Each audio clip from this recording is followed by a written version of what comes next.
All right. Hey, everybody. Welcome. And thank you for joining the Cleaning Hustle podcast. We're super excited that you're here today. And as always, we bring amazing guests.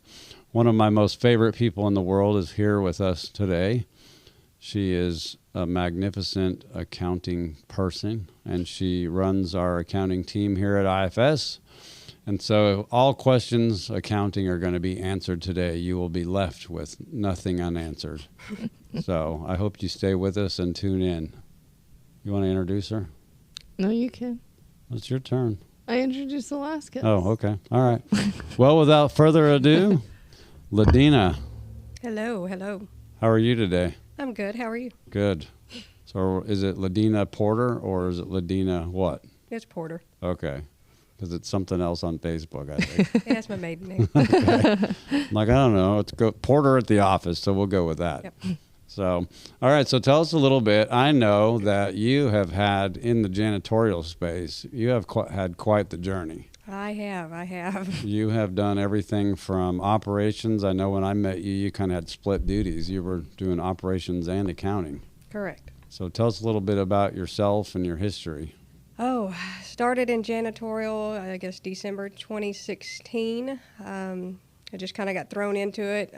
We were cleaning 280-something Chase banks, and I was the one sitting behind the computer watching all the work orders and complaints come in and having to filter those out to each IC. So you were like the help desk manager back then. Pretty much. Yeah. You had it going on before we ever. Right. You should have spoke up sooner. Here I thought I was inventing this great idea. Yeah, it was through Clean-telligent, so it wasn't very fun. Clean-telligent. I hope no one from Clean-telligent is watching this. They actually changed the name, so it's not Clean-telligent anymore. Oh, really? I I don't even know what that is. It's a software, a very terrible one. Yeah. So, okay. Lexi, Yes, are you excited today? I am excited today. Okay, good. I'll bring some raw enthusiasm to this thing. No, I'm here. I'm getting all of my thoughts organized, as one could say. I mean, Ladina has done so much, it's like, where do you even start? I know. She ranges from office mom to accountant to HR to the person we bother when we're bored. So kind of all over the place. But, I mean, we can start from the beginning of her with her at this company. You know, she came over in a not usual way. So, Ladina, why don't you tell us a little bit about the acquisition? And Oh, wow. That just kind of got brought on us at the last minute, I guess. We were just told that, Dan was buying the company in the same area, and we were just going to continue on like we were. I guess we got brought over and moved downtown Dallas from Addison and just started rolling from there. I eventually went out of ops and came straight into accounting. So, and then I just take care of all you guys. what is it that you love about accounting? Why did you choose accounting over the ops side of things? I didn't like driving all over DFW area. I would rather be in one place. I feel more comfortable just being in the office. Just sitting behind the desk. Yeah. I know. I remember when I asked you that question, I was like, please say accounting. Please don't say you want to be an ops person. And on the ops side, I didn't like getting yelled at all the time. So You just like it better to get yelled at on the accounting side? Yeah. Because the yelling doesn't stop. No, it doesn't. Not at all. So did you go to school for accounting, or did you just have a knack for it, or how'd you get into the accounting space in the first place? Well, I started in high school. I loved the guy who was teaching the accounting, so he encouraged me to take his class. And from then on, I loved working with the numbers. I did go to college, but I majored in business management with an accounting degree as well. I like working with numbers. Yeah, better than me. I can't. Math is my least favorite subject. I would run from accounting. Math was always my strong suit. So run us through a typical day. Like, what are some of the key functions you do, key things you do throughout your day? What's a typical day in the life of an accountant? Well, first thing, got to come in and look at the bank accounts and make sure everything's matched from the payments from the day before. do any kind of billing that needs to be done, whether it's tag jobs, the pass-throughs, just make sure all of that's taken care of. Collections is one of our biggest things right now, seeing who's behind and sending out reminders, forced bank deposits, and then whatever comes in along the way. I know we have random new account starts that we have to set up and get billed, and then whatever anyone asks, that's what I do. Yesterday, I was getting a splinter out of my finger, so there's that. There you go. She runs the med clinic in our office too. Right. What else you got? Oh, I'm still going. Yeah. Perfect. So because I obviously don't know a lot about your backstory, so how long, like how many years have you been doing accounting at this point? At this point, I guess with you guys, it's been, 2.5 years. I was starting to get into it with Acme, but I did do books for a guy for 5 years. That's how I kind of learned most of QuickBooks, but I've been doing it for a while. So how do you feel like it's evolved since you first started? Oh, all the automations now. Like when I first started, QuickBooks wasn't a thing. I mean, you actually had to handwrite everything. Then I started with another company, and they had a certain software. I don't even remember the name of it now. I don't think it's around, but there was one back in the day called Peachtree or something like that. Yeah, I remember that one. I think it kind of fell out of. Yeah, this was at a private community, so it was a lot of moving parts in that one. But the automations nowadays, like we can set up invoices to be automatically created 3 days before we send them out. So, and then the Stamply part where Stamply talks to QuickBooks, and then the the 360 that we just talked about yesterday? Yeah, Bill 360, yeah. Yeah, and just how things talk to each other nowadays, it's crazy. Do you feel like AI is going to play a really big role in accounting as it continues to evolve? I think so. I hope so. I mean, it's helping out. I mean, we don't have to manually do invoices every month. I mean, if we had to do that, I think that would take up 99% of our time. Yeah. You couldn't keep up with it. No, not at all. Like I remember, we used to, back in the day, we used to actually print off there's probably still some books around here. Mm-hmm. But every month we printed every single invoice. We put it in a 3-ring binder. We kept them all organized. And yeah, now it's to the point where we'd have to have a 3-ring binder this wide to be able to put them all in there. But, it's obviously safer. It's hopefully we want to believe it's safer being stored in the cloud and all of that. So as far as I want to go back a little bit, because I want, this podcast is specifically like towards people that are young entrepreneurs in the cleaning industry. And so I want to go back. You started out with Dennis back in the day. Kind of talk about, like, you were actually, like, in the furniture business, if I remember right. Correct. And then you met this guy, Dennis. Talk through that whole story, like how you met Dennis, the furniture side of it, getting involved in the janitorial. I know he had sold a business and was on a non-compete and some different things like that. So kind of just talk about your journey from the beginning. All right. Well, I was working at a furniture store. A lady owned it. And I started with her. I think I was with her for 1.5 years. And then all of a sudden, Dennis came in and wanted to buy the store. So when he bought the store, he bought me, pretty much. So that was your first acquisition. That was the first acquisition. He asked me if I wanted to stay, and I stayed with him and just fell in love with him and the family. And he loved my kids like they were his grandkids, so that worked out well. And then he decided after his non-compete was up that he wanted to get back into janitorial because furniture business wasn't doing so well. So he started with, I think, one small account that he had before, and then he started with the Chase Banks. And as soon as Chase Banks came on, he's like, I need your help. So I was working at the store, sitting in front of a computer, working in the janitorial business as well. So you were literally in the furniture store with the computer and then taking all the complaints and everything. Was that done via software? Oh yeah, you said Clean Intelligent. Yep. And so talk a little bit about Dennis's background. He's got his family has a name in the industry. He does. The FARS. Phyllis is still working. She hadn't retired yet, but They were well known for a while.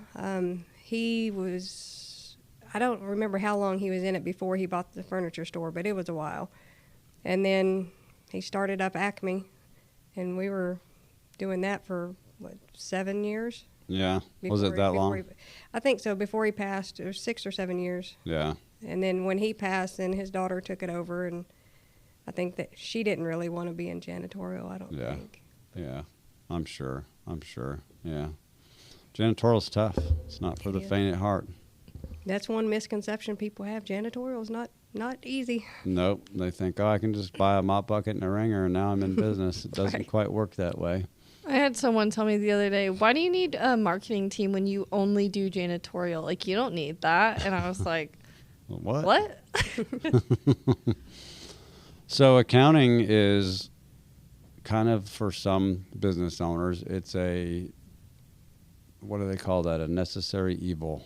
A sore subject. What are some pieces of advice you could give to like a young person that's trying to start a janitorial company and they have no clue to how to even structure or start accounting side of their business? Wow. How to keep it from being a complete disaster? Well, the main thing is you gotta know how to read P&L statements and do P&Ls, because if you don't know if you're making money, and you could be losing money on the account and just not even realize it. I mean, you've got to do a deep dive into, is it really even worth it? I mean, I've heard you say a couple of times that, is this account even worth it? Right. So, I mean, you've got to do a deep dive and just wrap your head around the numbers and make sure everything looks good. I was coaching I can't even think of who it was, but I was coaching them, and I said, well, let's discuss your P&L and kind of go through that. And they were like, well, I don't have a P&L. And I said, what? And I was like, do you have software? No, I don't have any software either. And I'm like, well, how are you managing your finances? Well, I put money in the bank, I write checks, and money comes out. I was like, okay, so you're manually writing checks, you have no software, you don't know if you're P&L, and you're trying to build the business to sell, which the first thing they're going to do is look at your balance sheet and your P&L. Like, okay, you need to hang up the phone with me now and go subscribe to some accounting software. Of course, everybody uses QuickBooks for the most part. We have our own opinions of QuickBooks. Yes, we do. But I was actually surprised that, and this person was probably doing a couple million a year in revenue already, and I'm like, how do you not have tracking software for this? So I'm glad you said that, because that's the first thing that a young entrepreneur needs to do, is find a good cheap software. Mm-hmm. QuickBooks is probably the best way to go for somebody starting out. So structuring it, I mean, as you know, you deal with me on the accounting side. I believe, and I always tell every young entrepreneur, that their chart of accounts needs to be mapped out correctly. Mm-hmm. So talk through some basics of, if somebody was starting out, what were the basic things that they would want to map out in a chart of accounts? Oh, definitely supply purchases, making sure everything's in the right spot. I'm trying to look over our chart of accounts in my head. Yeah, I know. Like how it's broke down. So you got your income categories first, and then you got your outgo categories, and then pretty much anything and everything you can break down into. You got software, you got expenses, building. I mean, each one of those, and a good accountant will, I guess my biggest piece of advice would probably be that you find yourself a good accountant that could set you up initially with your books, but then make sure they understand what a good chart of accounts looks like, because early in business, I didn't understand even what a chart of accounts was, first and foremost. And then second, the CPAs or the accountants that I dealt with never really set me up for success. Like we were talking in one of our meetings this morning, like, oh yeah, that's a line item we should add to our chart of accounts so we can look at it and track it. So really the chart of accounts, the way that I view it is it's something that anything that you would want to track or know later down the road, you want to have a chart of account number assigned to that, so you can pare down and go actually back to that item and say, okay, that's the item and that's how much we're spending on it. Because like if you're in a crunch financially or you have an issue, you're going to want to be able to go, oh, well, these items we can get rid of. These are not necessary items. And then you can see the impact of how that checks out on your P&L. Well, and another thing, you got to know the laws, because like certain things you can write off on your taxes and compared to others. Right. Yeah, and it makes it easier if you get audited. They can go through it a lot easier. Mm-hmm. So speaking of knowing the laws, the thing that comes up number one, I think, in janitorial, which most people don't know or understand, is sales tax. A lot of people have the misconception that because we're in the service industry or we're mostly labor oriented, that there's not supposed to be charging sales tax. Right. So we do still, we do business in multiple states. And so talk through, like, what should they look for if, they could be in any random state, but what's the first thing they need to do to find out if they should be paying sales tax? First thing you need to do is Google's your friend. Always look at each state's laws, because Texas, we have to pay sales tax on janitorial, but in Louisiana, we don't. I mean, it just depends on the state. And I mean, even tag jobs. I mean, we do them all over the country. I mean, there's different laws in every state, and if you don't know them, it can come back and bite you in the end. Yeah, big time. Yes. So speaking of that, I'm on or we as a company, I say I, but probably it felt like I in the early days because it was really that. But there's nothing worse than your first comptroller sales tax audit. The first one that I ever did, I don't even know, we probably weren't doing $2 million a year in revenue yet. And I got a bill from the state for $94,000. And I thought I literally thought, I believed that was going to put us under, because I didn't have nowhere near the amount of, and the way that the state works is that you literally have to pay, or they're going to cut you off. They'll take your right to do business away from you, and you won't be able to work and do business. So I was like, this is really dumb. You want to cut me off, but you also want to get paid. Those two don't work together. Right. It's like, wait a minute. So I think that's probably the biggest mistake that young business owners make, is not making sure that they're following each law in their state and making sure that they set up their company correctly. And this, I remember one time I went to the comptroller's office, physically went there to have a conversation with our representative. I can't remember why I was there.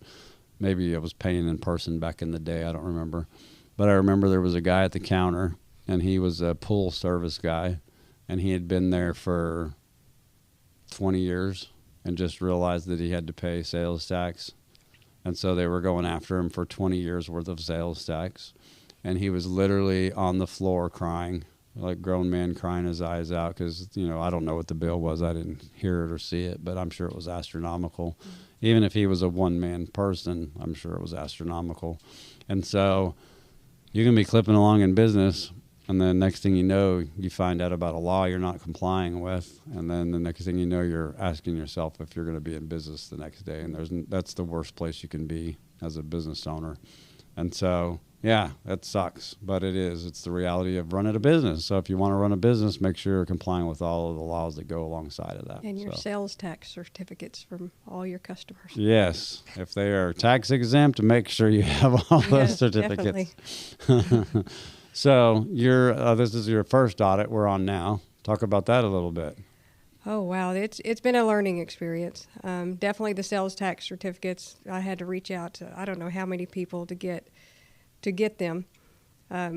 Old customers that we haven't had in years. And then everything that she has asked for, oh my goodness. I think I might have overloaded her with everything. Right. She stopped looking at your Google Drive for a month because she's like, there's too much here. But so far, I think it's looking pretty good.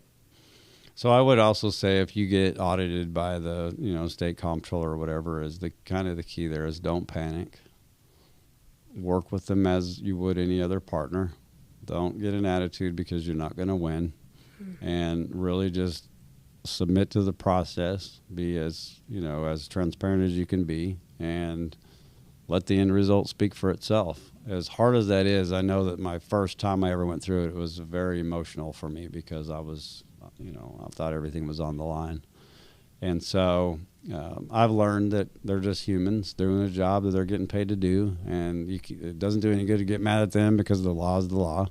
And so you just kind of work through the process and go through it. And it's no fun at all. But anyway, all right, let's move on to something more happy. For the people who have no idea what an audit is, aka me sitting here, can we explain that? Sure. So an audit, I mean, really kind of there's two entities, and you can explain it, and I'll let you jump in. But typically you can get either an IRS audit or a comptroller audit. Go ahead.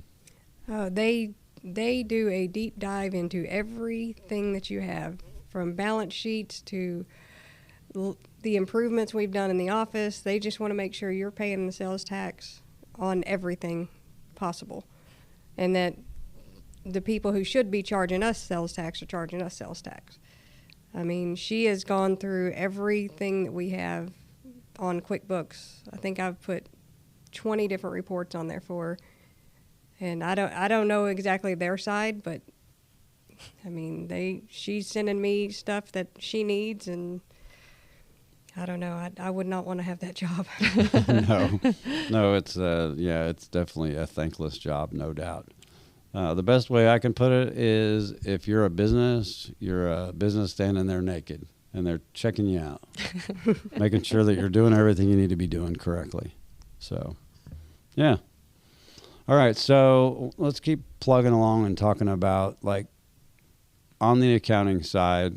Again, we're talking to young entrepreneurs, and we talked about a little bit about structure.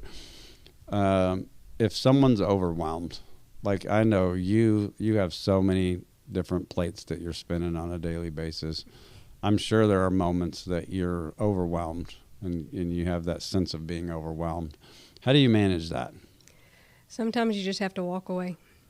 Get up and walk away from that computer, kind of get refreshed, go sit down and have a conversation with somebody. Just walk away. I mean, when I didn't have a helper right after the other lady left, I was working here and going home, taking care of the family, and still getting back on my computer working till midnight. I think there was times that I worked 4 or 5 hours at home when we were trying to get everything set up. But once I got everything done, I took a breather and I would just walk away. I'd go out and do a 2-hour walk and just refresh. And you can't sit there and look at those numbers and let it worry you every minute of every day. Yeah.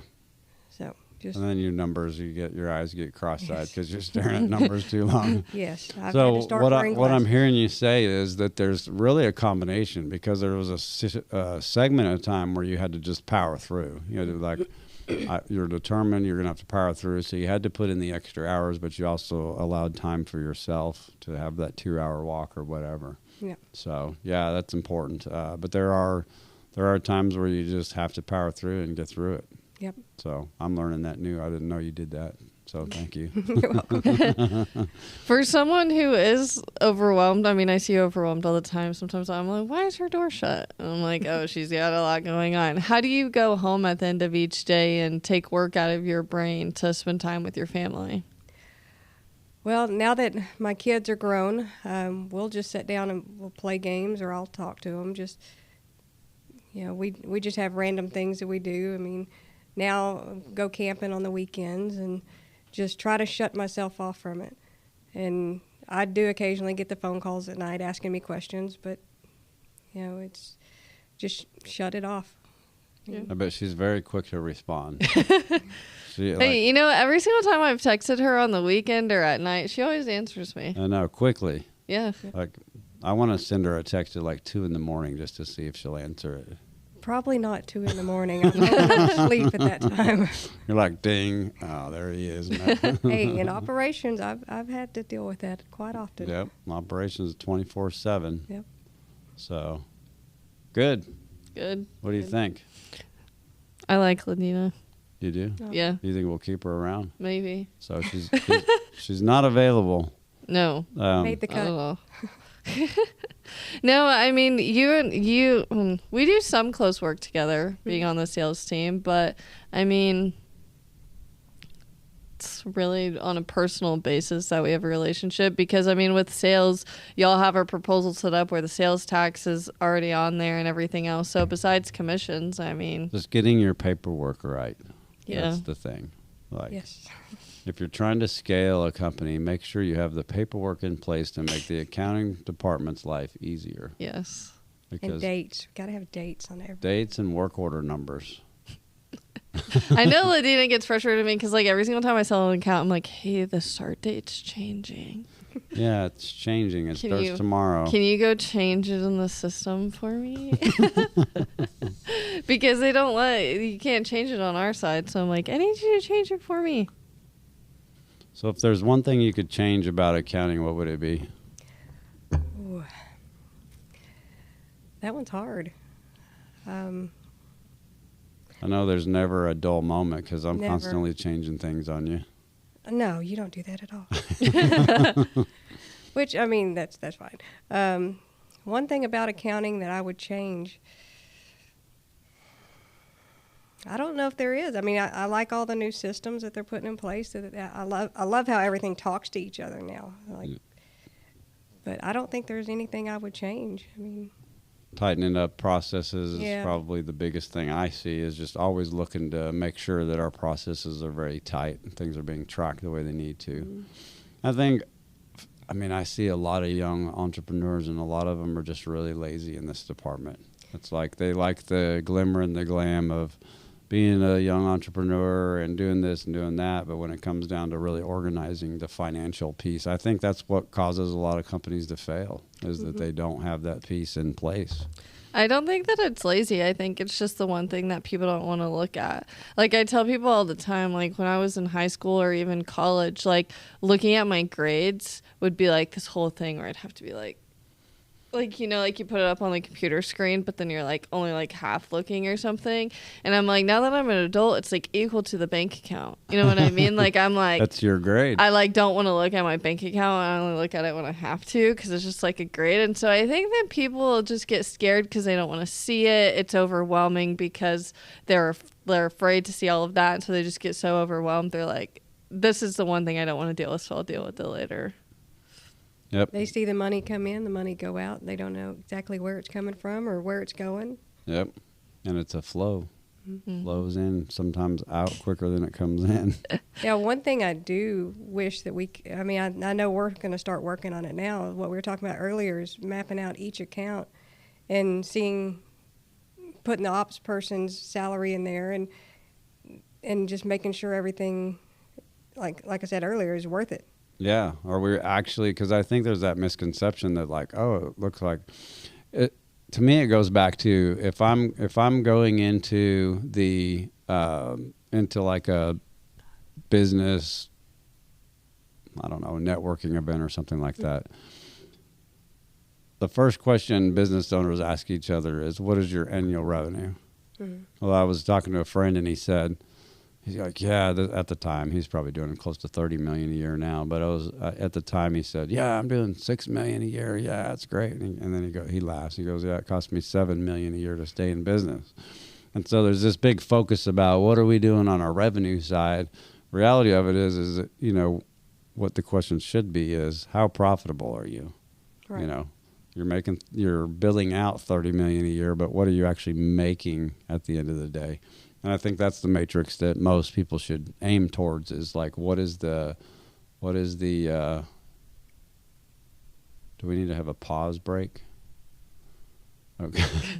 Our producer is distracting me right now. He's putting, he was like literally sitting over there for you though. Like, you can't see him. He's over there with like words on the screen and he's like.